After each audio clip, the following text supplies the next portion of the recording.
салом дӯстони хурдсоли ман. салом бачаҳо. рӯз бахайр. вақти хониш боз дар меҳмонии шумо. бачаҳо, ба шумо як чистон мегӯям. кане ин чистонро кӣ меёбад? биёед. ҳама қарор ӯ беқарор, шабу рӯз мекунад кор. чӣ бошад? аз ҷонварон бошад. ин мӯрча. аз одамон бошад. ин азиз. азиз, агар кистон бошад ҷавоби дуюмат дуруст мешавад, лекин ин чистон аст. пас ҷавоби аввалат дуруст аст. ҷавоби ин чистон мӯрчаяки серкор аст. бале бачаҳо, ҷавоби чистон мӯрча аст. магар мӯрчаҳоро ҳама мешиносанд? бале. мӯрча доим дар зери по мегардаду аз пайи кор аст. вай дон мебарад, донро ба мӯрчахона мебарад. офарин лолаҷон, офарин. оё медонед мӯрчахона чӣ гуна макон аст? намедонед? не. шумо гумон накунед ки он ҷо фақат дон захира мекунанд. бо чиз боз чиз? агар ана ин китобчаро мутолиа кунед, шумо гӯё ба мӯрчахона медароед ва минбаъд дониста қадам мегузоред. чунки мӯрчаҳоро зиёдтар дӯст хоҳед дошт. имрӯз мо дар бораи мӯрчаҳо маълумот пайдо мекунем. бале азизҷон.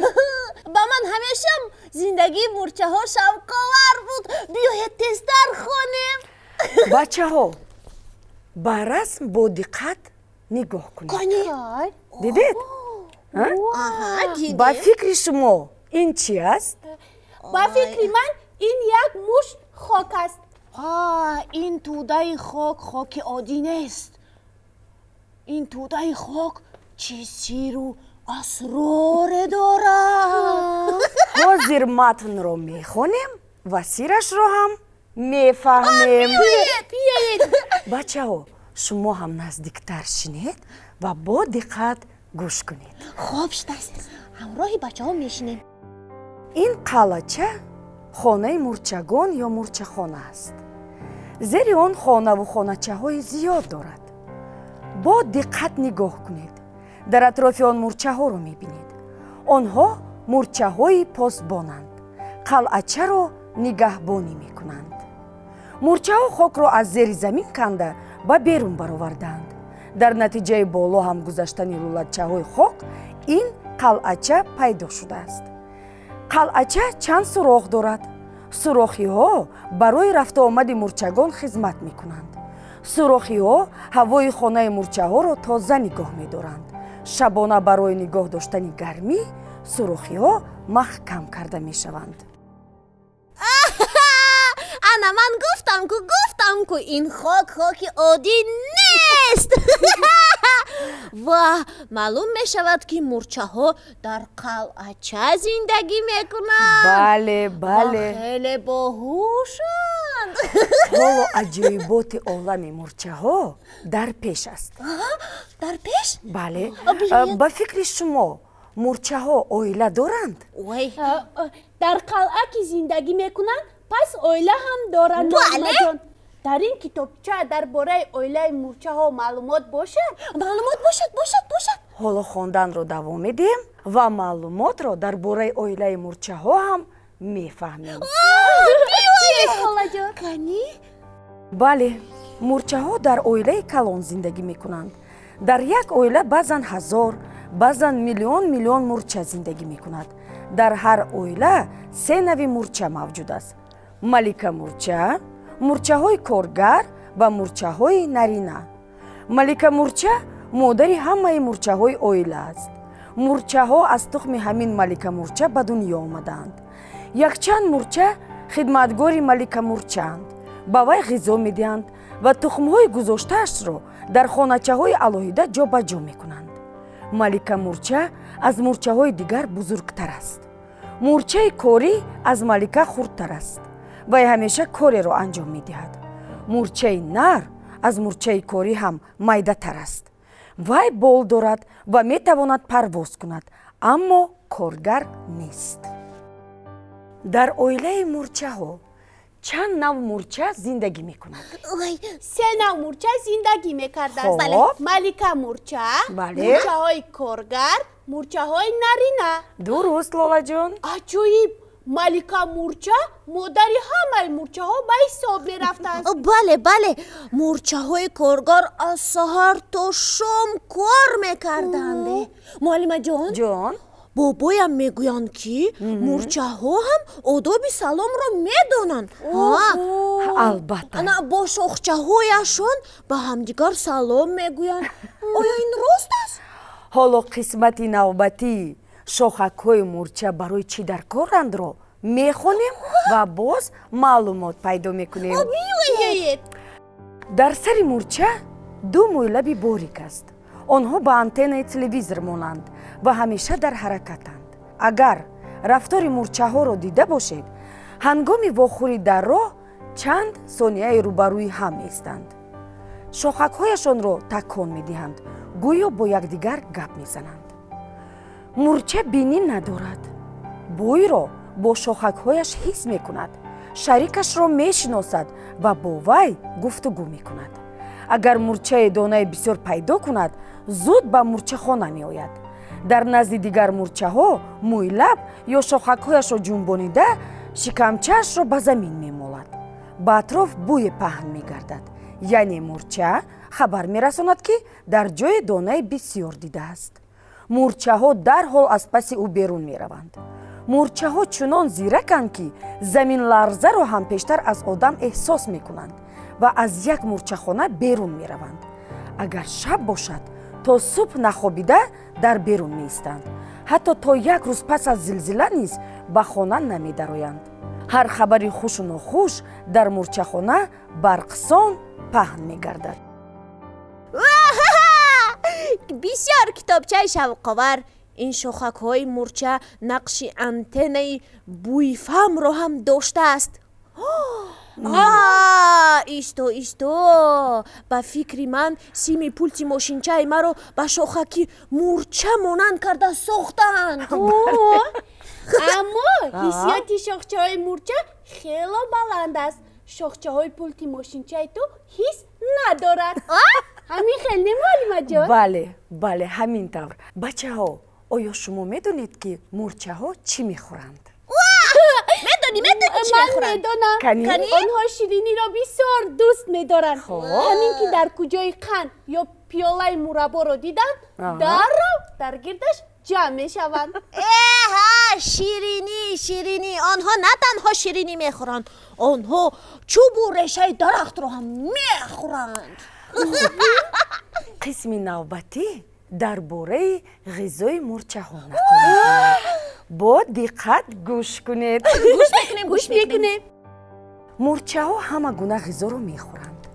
аз ягон ғизо рӯй намегардонанд. сабзавот, меваҷот, зироат, баргу пояи рустанӣ, шаҳду ширинии гиёҳҳо хӯроки ҳамешагии онҳост. qorchu гӯштро ҳам истеъмол карда метавонанд. гоҳо сарбозони гурӯҳ ҳамроҳи мӯрчаҳои коргар ба шикори ҳашароти хурд мераванд. шикори онҳо хеле аҷиб аст. мӯрчаҳои сарбоз ба магаз, малах ва ё кирми дарахт ҳамла карда неш мезананд. сипас заҳр пошида онҳоро аз пой меафтонанд. ҳатто ҳашароти аз худ 50 маротиба калонтарро аз пой афтонда пора карда ба мӯрчахона мебаранд. мӯрча дандон, даҳон ва ҷоғи мустаҳкам дорад. вай ғизои хеле сахтро ҳам газида мешиканад. муаллимаҷон, лабай? ин мӯрчагон ин қадар ҷонзоди майдаҳак, вале чӣ хел дандонҳои боқувват доштанд. муаллимаҷон, ҷон? насли мӯрчаҳо чӣ гуна зиёд мешаванд? чӣ гуна зиёд мешаванд? онҳо тухм мегузоранд ва бо ин восита зиёд мешаванд. наход ҳамин мӯрчаҳакҳои майдаҳакам тухм гузоранд? бале, ҳозир давомашро мехонем ва ҳамашро мефаҳмем. биёед кани хонем. тухми мӯрча мисли донаи биринҷ сафед аст. андозааш низ ба донаи биринҷ баробар мебошад. баъди 26 рӯзи нигоҳбин аз тухм мӯрча мебарояд. вай ба кирмак монанд аст. мӯрчаҳои навзодро дояҳо ба хоначаҳои дигар бурда ғизо медиҳанд. баъди чанд рӯз онҳо шакли мӯрчаҳоро мегиранд. баъд аз 1 моҳ 2 баробар калон мешаванд. ба онҳо нигоҳ карда мӯрчаи корӣ, нарина, маликаи оянда буданашонро муайян кардан мумкин аст. ҳар мӯрча вазифаю коре дорад. малика мӯрча тухм мегузорад. мӯрчаҳои фарош хоначаҳоро тозаю озода нигоҳ медоранд. аскармӯрчаҳо мӯрчахонаро посбонӣ мекунанд. хидматгорони малика мӯрча пайваста барои ӯ хӯроки болаззат меоранд. малика мӯрча дар ҳар дақиқа 2-3 тухм мегузорад. барои нигоҳбини тухм доя лозим аст. дояҳо тухмҳоро нигоҳбин ва мӯрчаҳои аз тухм баромадаро парасторию парвариш менамоянд. мӯрчаҳои дигар дона меоранд. хулас ягон мӯрча бекору хоб нест ба ҷуз тамбалхуҷаҳо. онҳо низ замоне барои гурӯҳ дар кор мешаванд. вазифаи доя дар оилаи мӯрчаҳо чӣ будааст? малика мӯрча ҳар рӯз 2-3 то тухм мегузоштааст. бале, дояҳо онро ҷобаҷо карда нигоҳбин мекарданд. офарин лолаҷон, маълум мешавад ки ту бодиққат гӯш кардӣ. бале муаллимаҷон. муаллимаҷон, тамбалхуҷаҳое ки аз мӯрчахона берун намебароянд, онҳо бо чӣ кор машғуланд? ҳозир ҳамашро мефаҳмем. биёед мефаҳмем. як гурӯҳ мӯрчаҳо аз мӯрчахона берун намераванд. дона ҳам намекашанд. онҳо кори дигар доранд. дар зери замин хона месозанд ва роҳрави нав мекушоянд, яъне мӯрчахонаро васеъ мекунанд. зеро ҳар замон аз тухм мӯрчаҳои нав мебароянд. мӯрчаҳои донакаш ҳар лаҳза дона меоранд. мӯрчахона набояд барои онҳо тангӣ кунад. акнун ба мӯрчахона назар мекунем. он ҷо хоначаҳои бисёре ҳаст ки мӯрчаҳои заминков сохтаанд.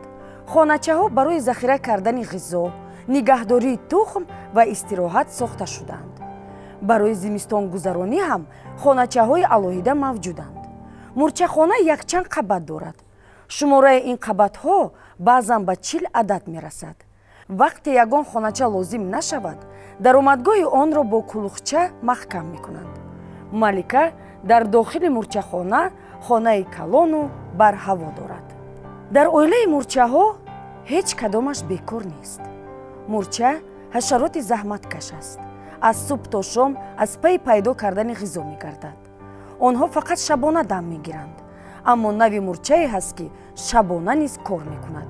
кори мӯрчаҳо зиёду гуногун аст. як гурӯҳ мӯрчаҳо осиёбон лақаб гирифтаанд. онҳо донаҳои сахтро реза реза карда захира мекунанд, чунки ҳам донаҳо сабз намешаванд, ҳам истеъмол карданашон осонтар мешавад. мӯрчаи донакашро хирманкӯб гуфтан мумкин аст, зеро пайваста дар гандумзору хирманҷо мегардад ва дон намекашонад. баъзе мӯрчаҳо чунон зираку доноянд ки ҳатто барои аз об гузаштан ҳилаи махсусро ба кор мебаранд. яъне даст ба дасти ҳам дода пул месозанд ва аз рӯи об мегузаранд. акнун ман фаҳмидам ки ягон мӯрча бекор намемонад. бале азизҷон, дуруст гуфтӣ. мӯрчаҳо як шиор доранд: аз бекор ҳама безор. офарин. бачаҳо, ба шумо хондани китобча писанд омад? бале. муаллимаҷон, шахсан ба ман хело ҳам писанд омад. бисёр маълумоти аҷоиб пайдо кардем. бале бале бале, ба ман бештар хонасозии мӯрчаҳо ва аз об аҳлона гузаштани онҳо писанд омад. ба ман ҳам китобча писанд омад. аммо чӣ илоҷ? вақти ҷудо шуда ба барномаи мо ба охир расид. давомашро дар барномаи оянда мехонем. медонед муаллимаҷон, лабай, ман расми мӯрчаҳоро дар рӯи об тасвир карда меорам. хеле хуб. бачаҳо, аз шумо хоҳиш дорем. агар шумо расми мӯрчаҳоро тасвир кунед ва ба барномаи вақти хониш ба телевизиони Баҳористон фиристед, мо хелеам хушҳол мешавем. бале. инак барномаи имрӯзаи мо ба охир расид. хайр бачаҳо, то барномаҳои оянда. хайр.